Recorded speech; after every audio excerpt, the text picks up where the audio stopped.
NFL defenses are supposed to stop teams from scoring, but these defenses, they might as well have rolled out a red carpet.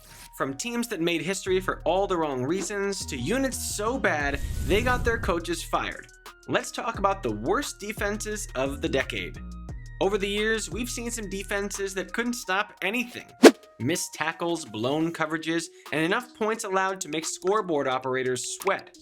Since 2010, some teams have put up historically awful defensive performances. Some coaches got fired.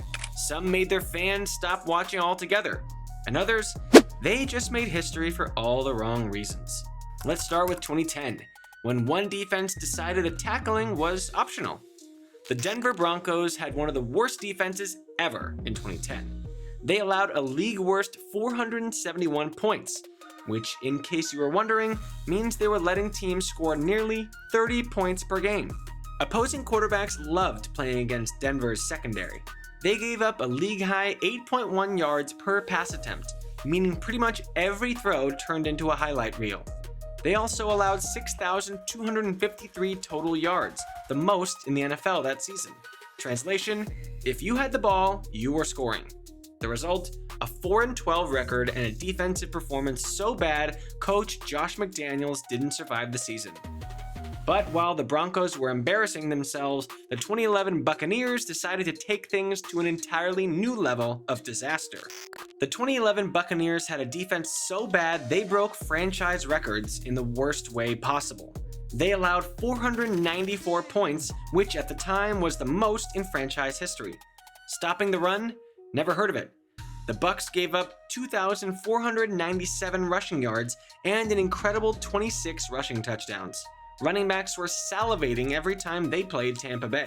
Things got so ugly that Raheem Morris was fired after the season, despite going 10-6 just a year earlier. While the Bucs were getting trampled, the 2012 Saints were busy rewriting the record books for all the wrong reasons. The Saints in 2012 didn't just have a bad defense, they had the worst defense in NFL history. They gave up 7,042 total yards, which set an NFL record at the time. That's 440.1 yards per game, basically spotting teams half a field on every single drive. Despite Drew Brees and the Saints offense balling out, this defense made sure they had zero chance at the playoffs. Defensive coordinator Steve Spagnuolo fired after one season, probably still having nightmares. And while the Saints were setting records for futility, the 2013 Vikings defense was busy making every quarterback look like an MVP. The 2013 Vikings defense was so bad, it made every quarterback look like a Hall of Famer. They gave up 480 points, the worst in the NFL that season. Late game defense? Non-existent. The Vikings blew multiple last-second leads, some in hilariously awful fashion. Their pass defense was a complete disaster. They allowed 37 passing touchdowns, which is unacceptable. The Vikings finished 5-10-1, and both head coach Leslie Frazier and defensive coordinator Alan Williams were shown the door. Fast forward a year, and the 2014 Bears decided to put their fans through pure misery. The Bears are supposed to be synonymous with elite defense, right? Monsters of the Midway? Yeah, not in 2014. They allowed 442 points, ranking 31st in the NFL. Basically, the only team worse was actively trying to lose. They also gave up 6,313 total yards, meaning their defense was essentially a red carpet to the end zone. Chicago fans were in pain. Bring back Brian Urlacher. Can we get a refund on this season? At this point, even the '85 Bears Ghost Squad would do better.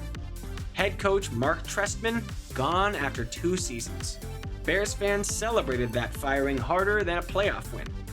Meanwhile, down in New Orleans, the Saints were back at it again, because apparently one historically bad defense wasn't enough for them. Yep, the Saints are back. And this time, their defense might have been even worse. It felt like they were actively sabotaging their own team. They allowed 476 points, worst in the league. Basically, opponents were guaranteed a 30-burger before halftime. And if you wanted to throw a touchdown against New Orleans, congratulations, you were in luck. They gave up an NFL record 45 touchdown passes. You couldn't even do that in Madden if you tried. Even with Drew Brees scoring at will, this defense threw away games faster than a gambler on a losing streak. Defensive coordinator Rob Ryan fired mid-season because this was a 5-alarm disaster.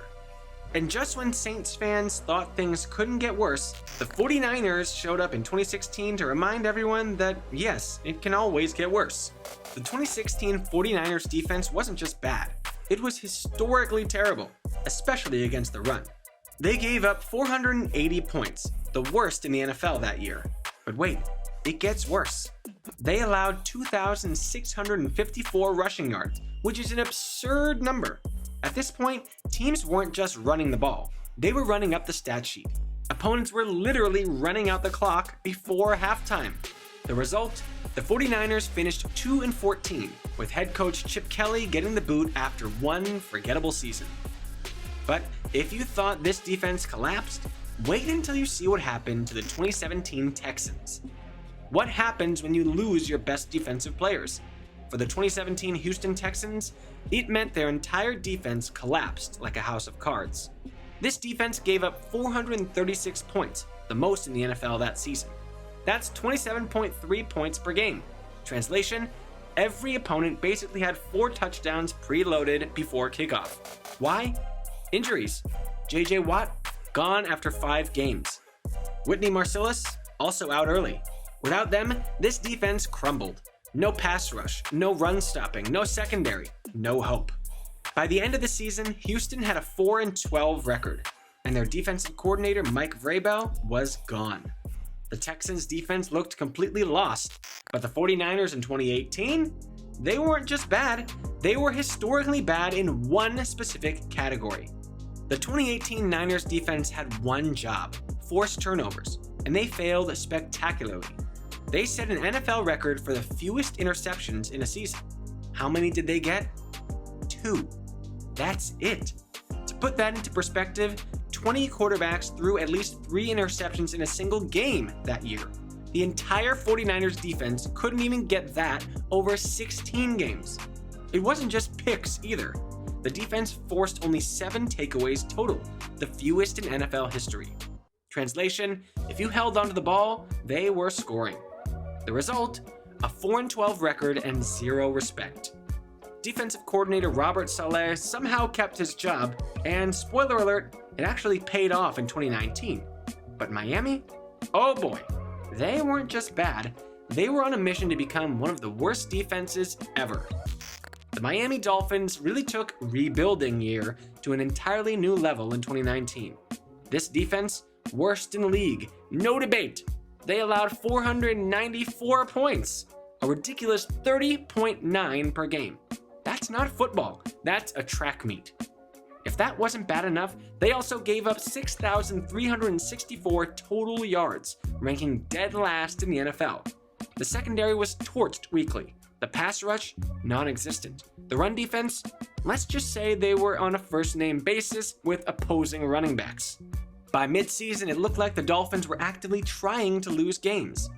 Despite this disaster, Miami's front office went on a spending spree in 2020 to rebuild their defense, because honestly, it couldn't get any worse. And there you have it, the worst defenses from every season in the 2010s. Some of these teams were bad because of injuries, others because of horrible coaching, and a select few, they were just flat out allergic to playing defense.